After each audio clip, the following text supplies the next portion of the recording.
Hi friends, welcome back to our channel PSR. Good evening friends. ఈ వీడియోలో మనం ఢిల్లీలోని గాజీపూర్ మండీలో ఈరోజు టమాటా ధరలు ఎంత పడుతున్నాయో తెలుసుకుందాము. ఈరోజు డేట్ వచ్చేసి 8వ తారీఖు 12వ నెల 2024 సంవత్సరం.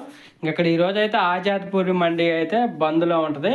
ఏదో 1-2 మండీలో రన్నింగ్ ఉంటాయి, మిగతా అంతా మార్కెట్ మొత్తం బంద్లో ఉంటుంది. ఈరోజు ఇది వచ్చేసి గాజీపూర్ మండీ. ఈరోజు గాజీపూర్ మండీ అయితే వారం రోజులు కంటిన్యూ రన్నింగ్లోనే ఉంటుంది.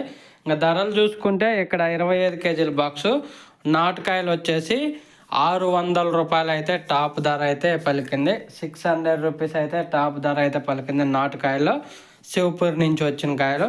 అలాగే హైబ్రిడ్ విషయానికి వస్తే హైబ్రిడ్ 700 రూపాయల నుంచి 800 రూపాయలు అయితే టాప్ ధర అయితే పలుకుతుంది. 700 రూపీస్ టు 800 రూపీస్ దాకా అయితే టాప్ ధర అయితే పలుకుతుంది హైబ్రిడ్ కాయలు. ఈరోజు స్టాక్ వచ్చేసి 18 వెహికల్స్ అయితే వచ్చాయి. శివపూర్ నుంచి 15 వెహికల్స్, మహారాష్ట్ర నుంచి అలాగే బెంగళూరు నుంచి 2-3 వెహికల్స్ అయితే వచ్చాయి. ఇక్కడ నాటుకాయలు ఎక్కువగా వస్తున్నాయి. శివపూర్ నుంచి అయితే నాటుకాయలు ఎక్కువగా వస్తున్నాయి. దానివల్ల ఈరోజు ధర అనేది తగ్గింది. హైబ్రిడ్ అయితే 1-2 వెహికల్ వస్తున్నాయి. 800 రూపాయలు అయితే టాప్ ధర అయితే వెళ్ళటం పరిగింది. ఒక ఫ్రెండ్స్, వీడియో నచ్చితే లైక్ చేయండి, షేర్ చేయండి, కామెంట్ పెట్టండి. అలాగే మన ఛానల్ సబ్స్క్రైబ్ చేసుకోండి. Thank you for watching.